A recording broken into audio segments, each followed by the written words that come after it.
नमस्कार बच्चों। आज हम रसखान के सवैये पढ़ेंगे। सवैये एक छंद का प्रकार है जिसमें एक लाइन में 22 से लेकर के 26 तक वर्ण होते हैं। आप इस सवैये को देखोगे तो आपको हर एक लाइन में 24 अक्षर मिलेंगे, चाहे आप काउंटिंग करके देख लेना। तो सवैयों की यही खूबी होती है कि इसके हर एक लाइन में एक सीमा होती है कि इतने ही अक्षर आएंगे। तो इस पूरे सवैये में मतलब इन चारों लाइनों में अगर आप देखोगे तो 24 अक्षर इसके अंदर आए। तो चलिए हम इस सरलार्थ की व्याख्या करते हैं। इस सरलार्थ में रसखान ने परमात्मा से यानी श्री कृष्ण भगवान से ये कामना की है कि अगला जन्म उसका चाहे किसी भी रूप में हो तो वो अपने अगले जन्म में ब्रज भूमि या ब्रज क्षेत्र में ही रहना चाहता है, वहीं पर बसना चाहता है। कुछ अपनी इसी इच्छा को व्यक्त करते हुए ये सवैया है कि मानुष हो तो वही रसखानी, बसो ब्रिज गोकुल गांव के ग्वारन। कवि का कहने का मतलब है कि यदि मानुष यानी मनुष्य हो, बसो यानी बसना चाहता हूँ, ग्वारन यानी ग्वाले के रूप में।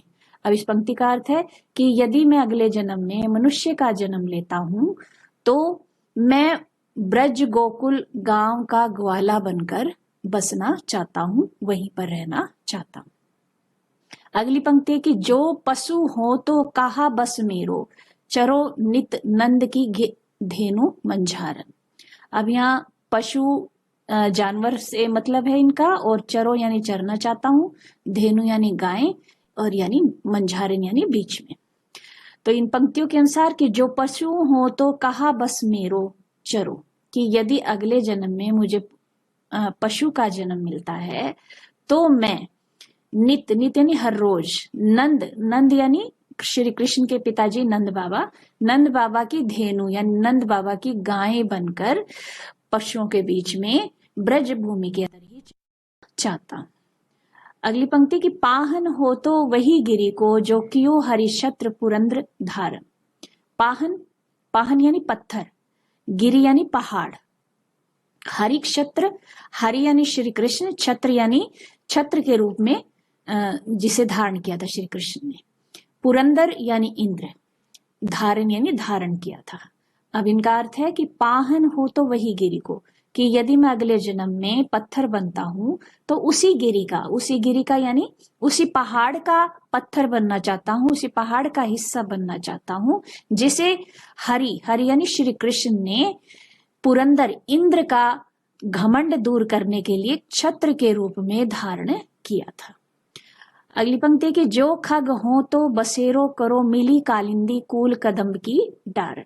जो खग यानी पक्षी, हो यानी मैं, यदि मैं जो खग हूं, यदि मैं पक्षी बनता हूं तो बसेरो करो यानी वहीं पर बसना चाहता हूं। कहां पर?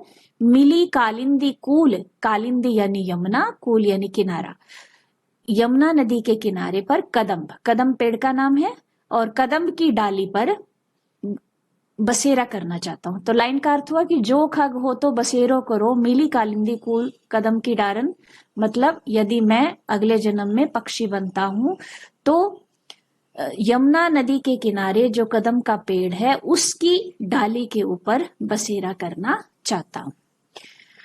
तो संपूर्ण पंक्तियों में यानी चारों की चारों पंक्तियों में रसखान जी ने अपने अगले जन्म में वो जिस भी रूप में जन्म लें तो वो ब्रज क्षेत्र के अंदर ही रहना चाहते हैं, वहीं पर बसना चाहते हैं। तो अपनी इस इच्छा को व्यक्त करते हुए ये पहरा था।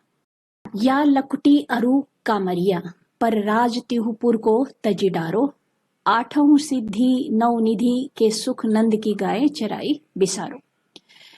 ये भी सवैया छंद है, इसमें भी 22 वर्ण से लेकर के 26 वर्णों का प्रयोग हुआ है, इसीलिए ये सवैया छंद है।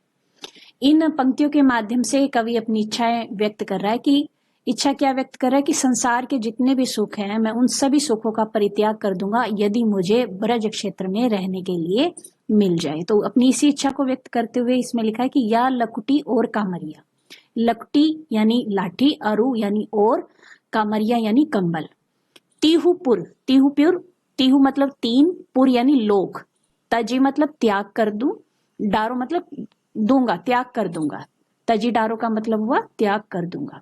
या लकुटी और कामरिया। कहते कि यदि मुझे उस ब्रज की यानी रहने वाले श्री कृष्ण की अगर मुझे लाठी और उनका काला कंबल मिल जाए तो राज तिहुपुर को तजी डारो, तो मैं उनके ऊपर, यदि मुझे तीनों लोक का राज भी मिला हो ना, तो मैं उन पर निछावर कर दूंगा। आठों सिद्धि नौ निधि के सुख नंद की गायें चराई बिसारो। आठों सिद्धि, आठों सिद्धि नौ निधि का मतलब परमात्मा से प्राप्त 8 सिद्धियां और कुबेर से प्राप्त 9 निधियां का जो सुख है, उस सुख को बिसारो, मैं भूल जाऊंगा यदि मुझे नंद की गाय चराई, यदि मुझे नंद बाबा की गाय चराने को मिल जाए। अगली पंक्ति में लिखा कि रसखान कबो इन आखिन सो ब्रज के बन बाग तड़ाग निहारो। कबो यानी पता नहीं कब, और वन यानी ब्रज क्षेत्र के वन, बाग बगीचे, तड़ाग यानी वहां का सरोवर, निहारो यानी देखने के लिए। यहाँ कवि कहता है, यानी रसखान कवि कहते हैं कि कबो मुझे पता नहीं इन आँखों से, इन आंखों से ब्रज भूमि के वन, बाग और सरोवर निहारने को मिलेंगे। कोटिक ए कल धोत के धाम करील के कुंजन ऊपर वारो। कोटिक यानी करोड़ों, कलधोत यानी सोने के, धाम यानी महल, करील के कुंजन, करील के कुंजन कटीली झाड़ियां होती हैं जो कि ब्रज क्षेत्र में पाई जाती हैं। वारो यानी उनके ऊपर वार दूंगा। लाइन का अर्थ है कि कोटिक एक कलधोत यानी करोड़ों सोने के धाम, धाम यानी महल, मैं वारो वार दूंगा यदि मुझे ब्रज क्षेत्र की करील के कुंजन, करील के कुंजन यहाँ की कटीली झाड़ियों के ऊपर मैं वार दूंगा, यदि ये मुझे देखने को मिल जाती हैं। यदि मुझे वन क्षेत्र की कंटीली झाड़ियां देखने को मिल जाती है तो मैं उसके ऊपर करोड़ों सोने के धाम भी वार दूंगा। कहने का अर्थ ये है कि रसखान जो है श्री कृष्ण भक्ति में इतने लीन है कि उन्हें अब ब्रज क्षेत्र में रहना ही अच्छा लगता है। संसार के सारे दुख जो हैं, संसार के जो सारे सुख हैं, उन्हें वो तुच्छ लगते हैं ब्रज क्षेत्र के सामने। इसलिए उन्होंने कहा है कि अगर उन्हें तीनों लोक का राज भी मिल जाए, 8 सिद्धियां 9 निधियां भी मिल जाएं, या उन्हें करोड़ों सोने के महल भी वारने पड़ जाएं, तो वो उस ब्रज क्षेत्र के लिए सब कुछ न्यौछावर करने के लिए तैयार है। तीसरे सवैये में रसखान जी कहते हैं, पंक्तियां हैं कि मोर पखा सिर ऊपर राखी हूं, गुंज की माल गरे पहरूंगी। इस सवैये में रसखान जी ने ये कहा है कि गोपियां आपस में बात कर रही हैं और आपस में बात करते हुए वो कह रही हैं कि श्री कृष्ण का हर रूप तैयार धारण करने के लिए वो तैयार हैं। तो वो किस तरह से वर्णन कर रही हैं कि मोर पखा सिर ऊपर राखी को, कि हे सखी मोर पखा यानी मोर पंख को मैं अपने सिर के ऊपर राखी हूँ, धारण करने के लिए तैयार हूँ, लगाने के लिए तैयार हूँ। गुंज की माल गरे पहरूंगी, गरे यानी गले, पहरूंगी यानी पहनूंगी, गुंज यानी गुंजन, गुंजन फूल होते हैं जो वन के अंदर लगते हैं। तो गुंज की माल गरे पहरूंगी कि गुंजन के फूलों की माला मैं गले में भी पहन लूंगी जिस तरह से श्री कृष्ण पहनते थे। पीतंबर ले लकुटी वन, गोधन गुआरिनी संग फिरोंगी। ओढ़ी यानी ओढ़ लूंगी, पीतंबर यानी पीले रंग के वस्त्र, लकुटी यानी लाठी, गोधन यानी गौओं को, गुआरिनी यानी जो ग्वाले हैं, फिरोंगी यानी फिरने को तैयार हूं। लाइन का अर्थ है कि ओढ़ी पीतंबर ले लकुटी वन, की ओढ़ी पीतंबर पीले वस्त्रों को ओढ़ करके, पीले वस्त्रों को धारण करके, ले लकुटी हाथ में लाठी लेकर के, वन गोधन, वन यानी ब्रज क्षेत्र के वनों में गोधन गौओं को लेकर के, ग्वारिन संग फिरूंगी, ग्वालों के संग में फिरने के लिए तैयार हूं। जिस तरह से श्री कृष्ण ग्वालों के संग गौओं को चराने के लिए फिरते थे, मैं भी वो सब काम करने के लिए तैयार हूं। भाव तो वो ही मेरो रस खानी, सो तेरे कहे सब स्वांग करूंगी। भाव तो वो ही, तो यहाँ पर सखी अपनी सखी को कह रही है, कहती कि मुझे तुम्हारी कसम, भाव तो यानी जो तुम्हें अच्छा लगता है वो सब कुछ करने के लिए तैयार हूं। सो कहे सब स्वांग करूंगी, सो तेरे कहे जो तुम कहोगी वो सारे के सारे स्वांग, स्वांग यानी वो सारे के सारे नाटक करने के लिए तैयार हूं। जिस तरह से श्री कृष्ण किया करते थे, सब वो सारे स्वांग मैं करने के लिए तैयार हूं। या मुरलीधर की अधरान धरी अधरान अधरूंगी। मुरली यानी बांसुरी, मुरलीधर शब्द श्री कृष्ण के लिए प्रयोग हुआ है।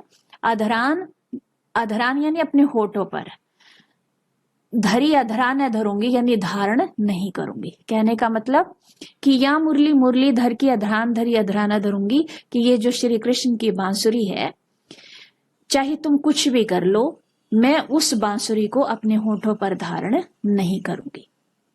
कहने का अर्थ है कि हे सखी, जो तुम कहोगी मैं श्री कृष्ण के वो सारे काम करने के लिए तैयार हूं जो वो करते हैं, लेकिन श्री कृष्ण की जो बांसुरी है वो अपने होठों पर बिल्कुल भी धारण नहीं। तो यहाँ पर एक सोतिया डाह जो है प्रदर्शित हुआ है गोपियों का आपस में, यानी गोपियां जो हैं श्री कृष्ण की मुरली से चिढ़ रही हैं और वो उसे धारण नहीं करना चाहती, क्योंकि मुरली जो है हर समय श्री कृष्ण के पास रहती हैं और ये इसीलिए इन्हें ये अच्छी नहीं लगती और इसीलिए वो उसे अपने से दूर करना चाहती है। इस सवैये में रसखान कहते हैं कि गोपियां जो है श्री कृष्ण की बांसुरी की जो मोहक तान है उसके जादुई प्रभाव को प्रकट कर रही हैं और उससे बचने का प्रयास करने के लिए वो क्या कहती हैं कि काननी दे अंगुरी रही वो जब ही मुरली धुनी मंद बजे हैं। काननी यानी कानों में, अंगुरी यानी उंगली, जब ही यानी जब भी, मंद बजे हैं, मंद गति से बजे हैं यानी बजेगी। गोपियां कह रही हैं कि हे सखी, जब श्री कृष्ण की जो मोहक धुन है कान जब बजेगी तो काननी दे उंगली, कि अपने कानों में उंगली दे लेंगी। जब ही मुरली धुनी मंद बजे ही, जब जो है श्री कृष्ण की मुरली की धुन मंद बजेगी तो वो अपने कानों में उंगली दे लेंगी ताकि वो धुन उसे सुनाई ना दे सके और उसकी मोहक तान का जो जादुई प्रभाव है वो उस पर असर ना कर सके, इसलिए वो कानों में उंगली दे लेंगे। मोहिनी सो रस खानी, अटा चढ़ी गोधन गेहे तो गेही।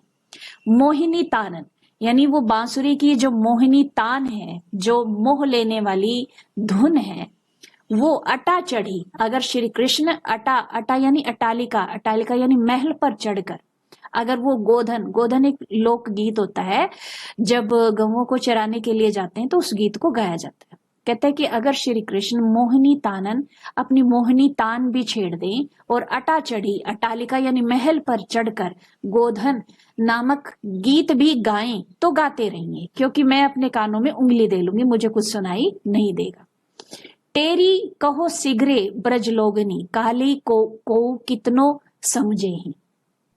अब यहाँ पर टेरी होता है आवाज लगाना, सिगरे यानी सभी, ब्रज लोगिन मतलब जितने भी ब्रज के लोग हैं, समझे ही यानी समझाना चाहे। इसका मतलब ये कि टेरी कहो सिगरे ब्रज लोगिनी, कहते हैं कि ये सिगरे यानी सारे के सारे ब्रज के लोग हैं। टेरी कहो आवाज दे करके, काली को कितनो समझे, चाहे कितना ही मुझे समझाएं, लेकिन मैं किसी की बात को समझूंगी नहीं।